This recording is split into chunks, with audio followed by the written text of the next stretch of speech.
Pero yo les voy a decir algo, y lo voy a decir con franqueza, porque creo en la democracia. Y creo que cuando se presentan situaciones de esta índole, como la que se estaba presentando previo a las elecciones del 5 de mayo, estos temas no se resuelven en Twitter, no se resuelven en Facebook, Instagram, TikTok o YouTube. Ni se resuelven en las calles prendiendo el país. Para eso existen las instituciones democráticas. En este país hay 3 órganos del Estado y un tribunal electoral, que es el árbitro en el tema de las elecciones. Y cuando en ese momento, yo recuerdo claramente, se estaba generando este debate de si el señor José Raúl Mulino podía o no podía correr a la presidencia de la República, porque nadie puede negar que ese debate se dio en este país. Y habían opiniones encontradas. Había un país dividido en torno a este tema. Unos decían que lo dejaran correr, otros decían que no podía correr. La razón, porque no había sido electo como candidato presidencial en una primaria, otros decían porque no tenía candidato a vicepresidente. En fin, había un intenso debate, una intensa discusión en torno a este tema. ¿Qué se hace en una democracia? Se recurre a las instituciones democráticas. El Tribunal Electoral simple y sencillamente se lavó las manos como Poncio Pilato y dejó todo en manos prácticamente de la Corte Suprema de Justicia. Y no fue hasta faltando ya pocos días para la elección del 5 de mayo que la Corte Suprema de Justicia toma una decisión de dejar correr al señor José Raúl Mulino como candidato a la presidencia. Yo le voy a decir algo a quienes han entrado en ese debate hoy, 1 año y medio después de que el señor Mulino tomó posesión, 1 año, 7 meses después de las elecciones, 7, 8 meses después de las elecciones. ¿A qué viene ese debate ahora? ¿A qué? Yo estoy totalmente de acuerdo con que quienes en un momento determinado no compartían la posibilidad de que el señor Mulino corriera como candidato presidencial, acudieran a las instancias legales correspondientes para que fuera precisamente el órgano competente para esto, el órgano judicial a través de la Corte Suprema de Justicia, la que tomara la decisión. Y punto. ¿Dónde está el pecado de haber recurrido a la Corte Suprema de Justicia? Pudo haberlo hecho Carisma, como pudieron haberlo hecho muchos panameños. Eso está dentro del marco de la Constitución. Eso no es nada anormal en una democracia. Anormal es prender el país, amenazar al Tribunal Electoral. Eso sí no se debe hacer. Anormal es simple y sencillamente tomarse la justicia por las manos. Eso sí es anormal. Pero legalmente acudir, formalmente acudir de frente a ¿quién lo hizo? Puede hacerlo cualquiera. Pude haberlo hecho yo como una consulta. ¿Dónde está, repito, el delito de que un panameño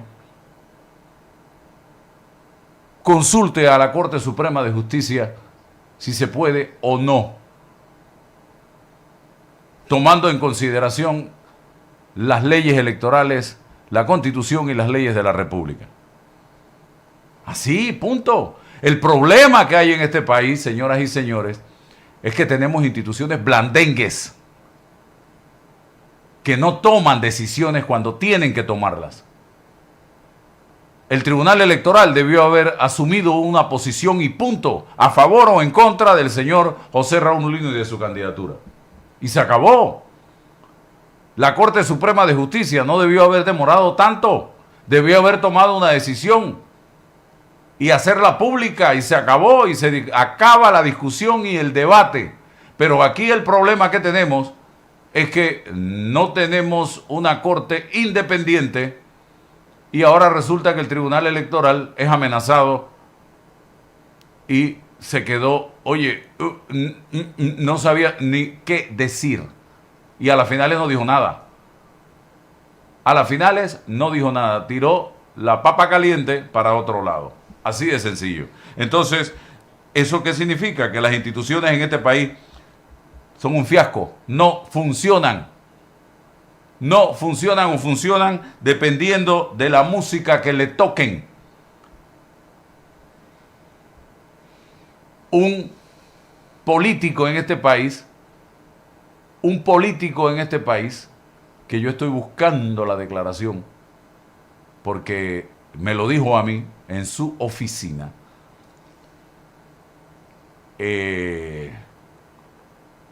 después del gobierno de Ricardo Martinelli, estábamos ya en el gobierno de Varela, me dijo: la Corte Suprema de Justicia de Panamá es palaciega.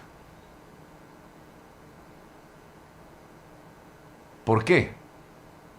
Porque responde a lo que venga del Palacio de las Garzas, a las órdenes que se den del Palacio de las Garzas. Me lo dijo ese político y yo no voy a descansar hasta conseguir esa entrevista que le hice yo en su oficina,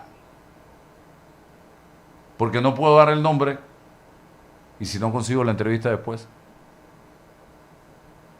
puedo ser objeto de una demanda. Pero me lo dijo y tengo eso grabado en mi memoria. Un político que hoy juega un papel fundamental en este gobierno. Y me dijo eso después del gobierno de Ricardo Martinelli. Era Varela presidente. La justicia, la Corte Suprema de Justicia de este país es palaciega. Así me dijo. Entonces, reflexionando, estamos terminando el mes de noviembre. Y miren en el debate en que estamos, que para mí no tiene nada de ilegalidad. Absolutamente nada de ilegalidad. Hágalo quien lo haga, porque no acudieron a la fuerza bruta, no acudieron a los insultos, no acudieron a las manifestaciones, a los tranques, a los cierres de calle. No, acudieron donde tenían que acudir, para que fuera el órgano judicial, la Corte Suprema de Justicia, la que tomara la decisión y acatar la decisión, estuvieran o no estuvieran de acuerdo quienes presentaron dicha demanda de inconstitucionalidad. Entonces yo le quiero decir algo al presidente de la República, como lo hago siempre, con respeto. Presidente, comience a gobernar sin el espejo retrovisor. Quite el espejo retrovisor del Palacio de las Garzas. Quítelo. Usted no puede seguir lleno de veneno, lleno de odio, pensando en el pasado. Usted, desde el 1 de julio del 2024, es el presidente de la República de Panamá y de todos los panameños, de quienes lo demandaron o quienes no lo demandaron, de quienes lo querían o quienes no lo querían, de quienes votaron por usted o quienes no votaron por usted. Usted no es el presidente única y exclusivamente de la gente allegada a usted, sea o no sea de su partido. Entienda que usted es el presidente de 4,5 millones de panameños y que llegó el momento ya de botar el espejo retrovisor. Así de sencillo. No se convierta en la mujer de Lot, mirando para atrás y quedó convertida en una estatua de sal. Mire para adelante. Los empleos que se perdieron en este país desde la pandemia hasta la fecha no se resuelven mirando por el espejo retrovisor. El hambre que atraviesan miles de panameños que no tienen cómo poner los 3 golpes sobre la mesa no se resuelve mirando por el espejo retrovisor y viendo quién o sí o quién no era oposición a usted o quién se oponía o quién no se oponía a su candidatura presidencial en el 2024. Así no se gobierna un país, señor presidente.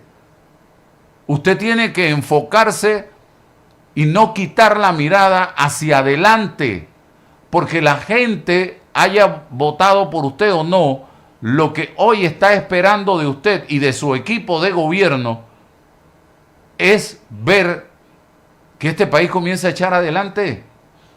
Usted tiene que transmitirle altas dosis de esperanza a este pueblo panameño. Aproveche la coyuntura, aproveche la época que vamos a comenzar a vivir, la época de fin de año. Porque el 2025 ha sido un año difícil, complicado para mucha gente. Gente que ha perdido el trabajo. Gente que hoy día está pasando la difícil, señor presidente. Gente que no tiene agua para tomar, como la gente de Azuero. Gente que perdió su trabajo durante las manifestaciones en contra de la Caja de Seguro Social. Gente que ha perdido un familiar por situaciones de salud, o porque no había la medicina, o porque no le hicieron el examen a tiempo. ¿Cuántas personas no están pasándola mal y nosotros todavía seguimos enfrascados en si Mulino podía o no podía ser presidente de la República? No puede ser. Bote el espejo retrovisor, haga a un lado el resentimiento, el odio, y comience a perdonar y a mirar hacia adelante, hacia el futuro. Perdone, olvide y comience a gobernar. Usted tiene la gran oportunidad de su vida, señor presidente. Usted es el presidente de la República. Usted no es el candidato.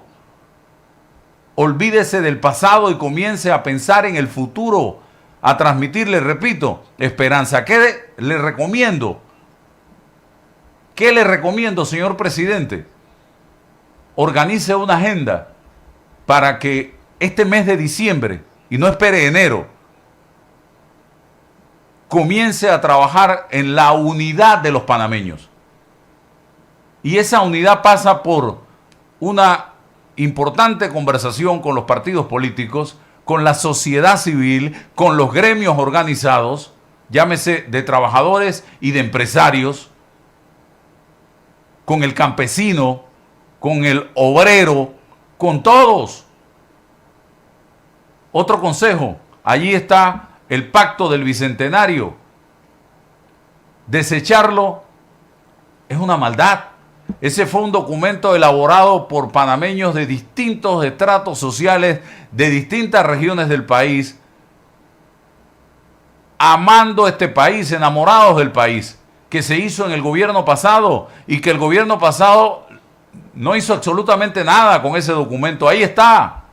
Y ahí están muy claramente establecidos los principales problemas que atraviesa este país. Pero, presidente, la unidad es importante. Si no, usted no va a poder echar adelante proyectos importantes y tomar decisiones importantes de país que se nos vienen encima. Aquí hay que hacer una revisión enorme del tema de la recaudación de impuestos. Aquí hay que hacer... ¿Por qué me refiero a esto? Porque hay mucha evasión. Aquí hay que hacer una revisión importante sobre el tema de la mina. ¿Qué se va a hacer realmente con la mina? Y si se va a tomar la decisión de echar adelante con el proyecto o no. Y en el caso de que se vaya a echar adelante, necesita del consenso de todos los panameños, señor presidente. O de la mayoría. Pero tiene que buscar esa unidad nacional y transmitir esperanza con menos soberbia. Menos soberbia. Le repito, bote el espejo retrovisor. Usted tiene que buscar mecanismos políticos para tratar de decir a los panameños, vamos, acompáñenos con humildad. Pero hoy el país está más dividido que antes de las elecciones. Porque usted tiene que recordar que cuando usted ganó el 5 de mayo este país estaba fragmentado en varios pedazos. Y ahí está el resultado de la elección. Usted ganó con el 34%. El otro pedazo del pastel se lo llevó Lombana. El otro pedazo se lo llevó Martín Torrijos. El otro pedazo se lo llevó Zulay Rodríguez. Otro pedazo de ese pastel se lo llevó en menor cantidad el señor José Gabriel Carrizo, Maribel Gordón, Rómulo Rux. En fin, ¿usted cree que cómo estaba este país en ese momento? Y hoy, yo le garantizo a usted que está igual o peor de dividido que antes. Entonces, reitero mi llamado a que usted haga una reflexión, señor presidente, usted, y comience a utilizar un lenguaje que vaya en la dirección de lograr esa unidad que tanto necesitamos en este país. Ya no podemos seguir en esa pelea, en esa discusión, en esos insultos, mirando por el retrovisor, viendo a ver quién me hizo daño o quién no me hizo daño. En política, dígame qué no se hace. Dígame, ustedes hicieron desde el cuartel central, ¿qué no hicieron? A través de las campañas sucias que operaba un grupo de personas. Yo tengo claro quiénes lo estaban haciendo. Y fuimos víctimas, muchos de nosotros, de esos ataques. Personas que hoy están en el gobierno y operaban destruyendo reputaciones, atacando a Raimundo y todo el mundo a través de una agenda semanal que se hacía. Yo lo sé, la misma gente que trabajaba allí me lo han comentado. ¿Y quién dirigía esto? Y lo mismo hacía el PRD, y lo mismo hacían Cambio Democrático. Esto era un entarimado, un ticlado, máscara contra cabellera. Cosa con la que yo jamás he estado de acuerdo. Pero lo más parecido a una guerra, como la que se vivió, en la que se vive en Ucrania y Rusia, la que se vivió en Gaza con Israel, es una campaña política, donde el principal o la principal víctima es la verdad. Allí es morir o vivir, una de los dos. Y no hay segundos lugares. Entonces, ya, basta, comencemos a gobernar. Este país necesita liderazgo, este país necesita lo que en la iglesia llamamos un pastor que nos lleve, que nos guíe, que nos oriente. No esta confrontación permanente, que yo no sé si es que el presidente pretende continuar con esto por los 5 años de gobierno, los 3 años y medio que le quedan de gobierno. ¡Ya! ¿Hasta cuándo? Usted es el presidente de la chica esta, ¿cómo se llama? Carisma. Carisma. Usted es el presidente mío, usted es el presidente de Lisbeica, usted es el presidente de todos. Omar Torrijos tenía algo que me han comentado, yo no conocí a Omar Torrijos. Y lo he dicho y lo reitero. A sus adversarios los llamaba a conversar. Y se sinceraba, háblame, dime, ¿qué piensas? Hoy no se puede. Hoy estamos llenos de odio, de rencor. Y no puede seguir el país así, porque lo estamos destruyendo. Y nos estamos destruyendo nosotros. Y el 2026, si seguimos así, va a ser peor que el 2025. Porque ahora viene, poco a poco, usted va a ver a los que hoy forman parte de los partidos políticos a nivel de dirigencia y están calladitos, haciendo una oposición de mentirita, cuando se va avanzando en el periodo y se va cortando el periodo ya y vienen las elecciones, usted los va a ver de frente convertidos en oposición. Ese es el momento que va a esperar usted para unidad, para gobernar, para hablar, para reconciliarnos. No, ya va a ser muy tarde. Hoy debe comenzar a hacer esa agenda. Y es un consejo que le doy de gratis, porque quizás usted en este momento le estén diciendo visceralmente, la está votando, presidente, la está votando, siga así. No, presidente, no la está votando. No la está votando. Entienda, yo sé que usted no hace ni gota de caso de lo que uno le dice. Usted toma sus propias decisiones. Pero yo cumplo con mi deber ciudadano de decir las cosas como son y de darle mi opinión y de la manera más sana posible en bienestar del país.